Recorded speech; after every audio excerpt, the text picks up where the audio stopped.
What's up guys, it's Endymion, and today I want to explore the less talked about lore within the world of Elden Ring. I want to talk about the reign of the dragons and how their end came from potentially not one but two sources, and how this led to the downfall of the dragon civilization. I will also be covering what crumbling Farum Azula is, and before I begin, yes, there will be story and boss spoilers in this video, so if you haven't beaten Elden Ring, well, here's your warning. Also, some of what I say in this video will be theoretical, but I will do my best to cover what is absolute fact and what is more open to interpretation. But nevertheless, let me know in the comments below what you think of all of this too. And now, let's begin talking about the reign of the dragons. Before the Greater Will began his crusade of influence over the lands between, there seemed to be at least two dominant species amidst the world. The first would be the fire giants, which I covered in my previous video, and the other, and most likely the dominant race at the time, was that of the dragons. The dragons ruled over the lands between in an era of primordial freedom. The dragons seem to have their own outer god, like the Greater Will, although the name of this god is lost to time as of now, unfortunately.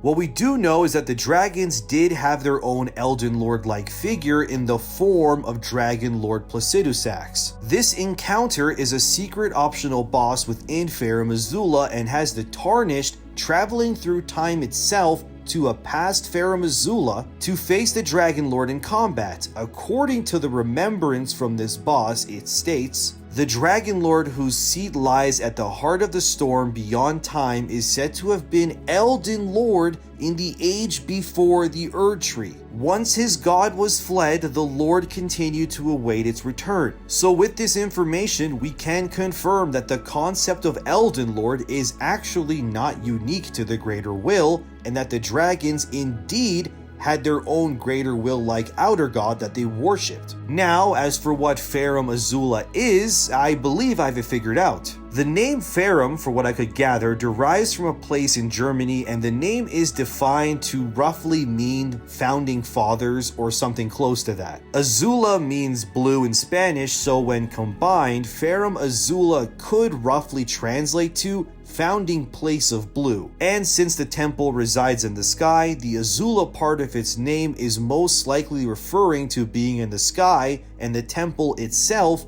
is a sort of centerpiece of the ancient dragon civilization.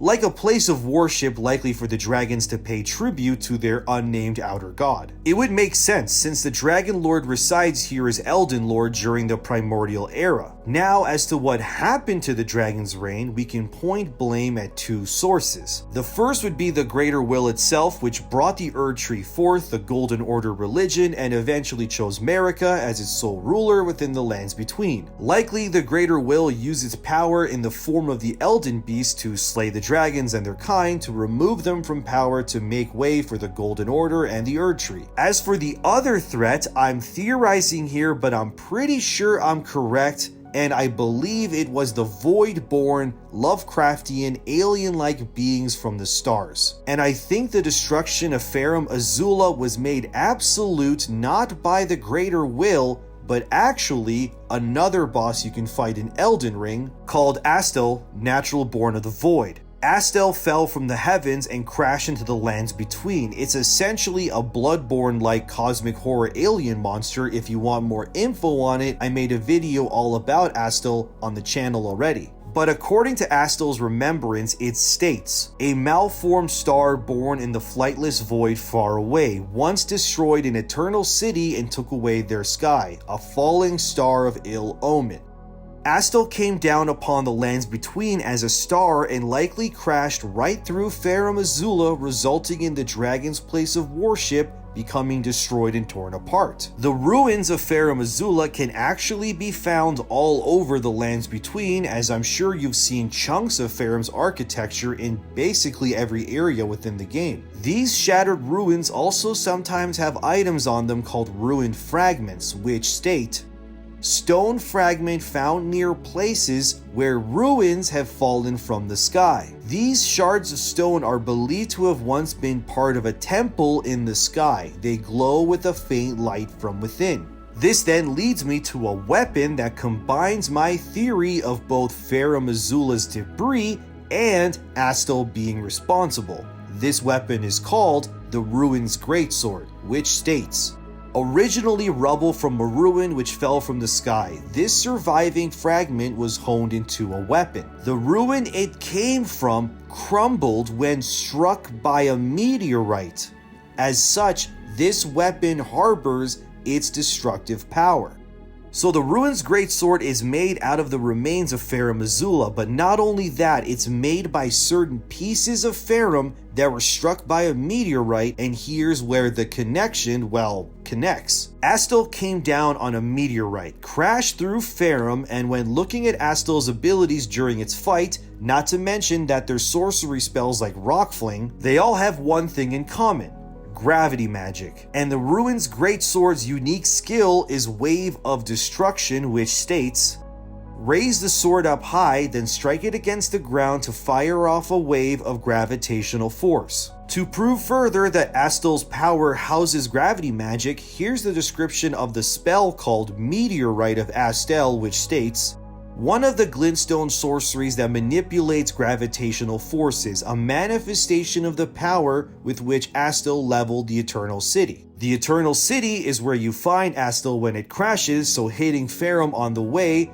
kind of connects. Anyways, the Ruin's Greatsword is quite literally a piece of Farum that was supercharged with the cosmic gravity powers of the stars by Astell and fashioned into a weapon. Of course, it could just be a meteorite from a similar place of origin as Astell, but nevertheless, the fact gravity magic comes from the stars and so does Astell means that these meteorites likely also had gravity magic imbued in them. Regardless, the Voidborn of the stars are most likely responsible for the eventual destruction of Farum. So I think what we have here is that the dragon civilization was attacked by the Greater Will with its use of the Elden beast, the Erdtree, and so on, and simultaneously the unnamed outer god of the stars sent its agents of cosmic power towards the lands between, and voila, we have the end of the dragons. Of course, I'm not saying both of these events happened immediately after the other. I'm sure the influence of the Greater Will took hundreds of years to take effect, and during this, the dragons and so on were rebelling against it, and then at some point during this, Astell and such came, and the rest is history.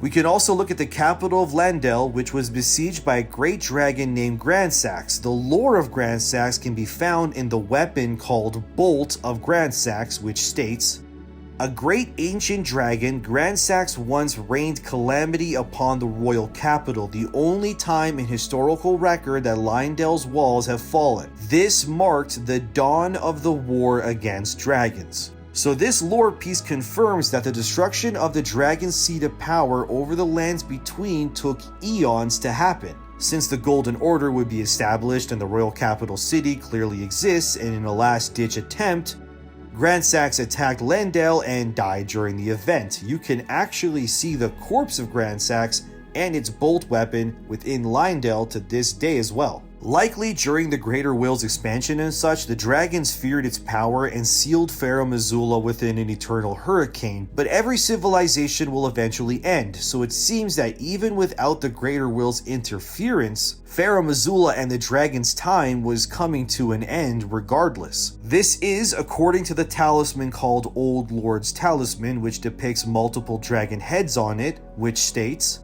a legendary talisman depicting the ancient king whose seat lies at the heart of the storm beyond time. It is said that the ancient royal city of Farum Azula has been slowly crumbling since time immemorial. So the attack of Astell, or the meteors, and the Golden Order just sped up the eventual demise of the dragons. There's another talisman which also solidifies everything I've said further, called the Dragon Crest Great Shield Talisman, which states, the ancient dragons who ruled in the prehistoric era before the Erdtree would protect their lord as a wall of living rock, and so it is that the shape of the dragon has become symbolic of all manner of protections. And this is all true since Placidusax, who's Elden Lord of the Dragons mind you, is protected by the swarm of dragons and the eternal hurricane within the heart of Farum Azula when you find him. As for why you're able to travel through time to face him, I have two theories. One is that the Dragon Lord's power is so immense it permeated through reality and allowed you to be pulled in,